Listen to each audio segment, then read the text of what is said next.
الحمد لله رب العالمين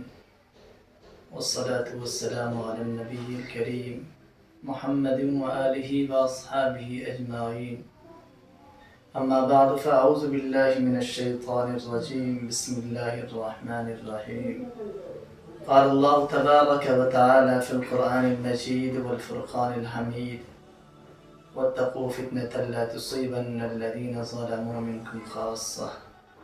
صدق اللہ العلی العظیم. عزیزان محترم، آج کل دنیا کے حالات پر جب ہم نظر ڈالتے ہیں تو تقریباً ہر ملک کے اندر، چاہے مسلم ملک ہو یا غیر مسلم ملک ہو، تقریباً مسلمان ذبح حالی اور پریشانی کا شکار ہے اور طرح طرح کے مصائب اور آلات سے وہ جھونج رہا ہے، طرح طرح کی پریشانیوں کے اندر وہ مبتلا ہے. ان تمام چیزوں کو دیکھتے ہوئے ذہن کے اندر ایک سوال آتا ہے کہ وہ امت جس کے لیے اللہ تبارک و تعالیٰ نے ارشاد فرمایا وَأَنْتُمُ الْأَعْلَوْنَ إِن كُنْتُم مُؤْمِنِينَ، کہ تم سر بلند رہو گے، اور جو حضرت محمد صلی اللہ علیہ وسلم کی امت ہے جس کے لیے اللہ تبارک و تعالیٰ نے اس کائنات کو سجایا ہے، لیکن اس کے باوجود یہ امت ذبح حالی کا کیوں شکار ہے، کیوں پریشان ہے؟ ذہن کے اندر یہ سوال آتا ہے اور مختلف لوگ اس کا جواب اپنے اپنے اعتبار سے تلاش کرتے ہیں، لیکن مجھے ایسا لگتا ہے کہ عام طور پر لوگ صحیح جواب تک نہیں جا پاتے ہیں، اور یہ جو مرض ہے جو اس وقت امت محمدیہ کو لاحق ہے، اس کے صحیح علاج تک نہیں پہنچ پاتے ہیں. اس بنا پر جو اس کا علاج کیا جاتا ہے یہ مرض بڑھتا ہی جاتا ہے. تو ہمیں چاہیے کہ ہم اس مرض کے علاج کے لیے اور اس سوال کے جواب کے لیے خود رب کائنات اللہ تبارک و تعالیٰ کے فرمودات کی طرف، اس کے کلام کی طرف دیکھیں اور اس سے سمجھیں کہ اللہ تبارک و تعالیٰ نے اپنے کلام پاک کے اندر اس کے بارے میں کیا ارشاد فرمایا ہے. تو اللہ تبارک و تعالیٰ ارشاد فرماتے ہیں کہ امت پر جو حالات آتے ہیں اس کی وجہ یہ ہے کہ ان کے جو اعمال ہیں وہ بگڑ جاتے ہیں.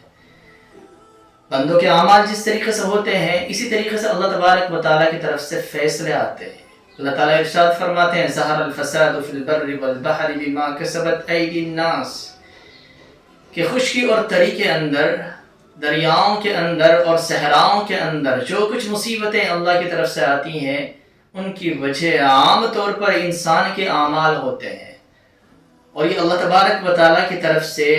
یہ جو عذاب کی شکل میں، پریشانیوں کی شکل میں امت کے اوپر جو حالات آتے ہیں، اس کے ذریعے اللہ تبارک و تعالیٰ ہمیں سمجھانا چاہتے ہیں تاکہ ہم لوٹ کر آ جائیں اور دوبارہ سے صراط مستقیم پر چلنا شروع کر دیں. تو عزیزان گرامی، ہمیں قرآن کریم کو بھی دیکھنے کی ضرورت ہے، اس کے مطالعے کی ضرورت ہے، اس کو سمجھنے کی ضرورت ہے، اور اس کے ترجمے کو پڑھنے کی ضرورت ہے، اس کے مطالب اور مفاہیم کو سمجھنے کی ضرورت ہے. اور اسی طریقے سے ہمیں اس امت کا جو پہلا طبقہ ہے، شروع کا جو طبقہ ہے، قرن اول جو ہے، صحابہ کا جو زمانہ ہے، اللہ کے رسول کا جو زمانہ ہے، اس کو بھی دیکھنا پڑے گا کہ اس کے اندر یہ حالات اگر آتے تھے تو ان کا علاج کس طریقے سے کیا جاتا تھا. یہ نہیں ہے کہ یہ حالات آج ہی پیدا ہوئے ہیں، حالات پہلے بھی آئے ہیں. اللہ تبارک و تعالیٰ نے اس امت کا جو پہلا طبقہ تھا یعنی صحابہ اکرام کا، اس کے ساتھ بھی یہ حالات پیش فرمائے ہیں، یہ حالات آئے ہیں، ان کے ساتھ بھی یہ حالات. تو اللہ تعالیٰ نے اسی وجہ سے ان کو ان حالات سے گزارا تاکہ بعد میں امت کو اگر ایسے حالات آئیں تو ان کو کس طریقے سے سبق حاصل کرنا چاہیے. تو عزیزان گرامی، ان حالات کے اندر ہمیں سب سے پہلے یہ سوچنا چاہیے کہ ہمارے اعمال کس طریقے کے ہیں. اگر ہمارے اعمال کے اندر صبح سے لے کر شام تک جتنی بھی ہماری ایکٹیویٹیز ہیں، جتنے بھی ہمارے اعمال ہیں، جتنے بھی ہمارے کام ہیں، اگر ہم تجارت کرتے ہیں، اگر ہم زراعت کرتے ہیں، اگر ہم کہیں نوکری کرتے ہیں، تو صبح سے لے کر شام تک ہمیں دھیان سے اس کا جائزہ لینا چاہیے اور سوچنا چاہیے کہ اس کے اندر کہاں کہاں مسٹیک ہیں، کہاں کہاں غلطیاں ہیں، اور ہمیں چاہیے کہ ہم ایک ایک غلطی کو صحیح کریں اور قرآن و حدیث کی روشنی میں علماء سے معلوم کر کے، علماء سے پوچھ کر، جس کو جو عالم پسند ہو اس سے معلوم کر کے کہ میری زندگی اس طریقے سے گزر رہی ہے، یہ میرے اعمال ہیں، صبح سے لے کر شام تک میں یہ کرتا ہوں، اس کے اندر کیا صحیح ہے کیا غلط ہے، ان کو معلوم کر کے ان کو صحیح کرنے کی کوشش کریں گے تو انشاءاللہ العزیز ہمارے حالات درست ہوتے چلے جائیں گے. اللہ تعالیٰ سے دعا ہے کہ اللہ تبارک و تعالیٰ ہم سب کو عمل کرنے کی توفیق عطا فرمائے۔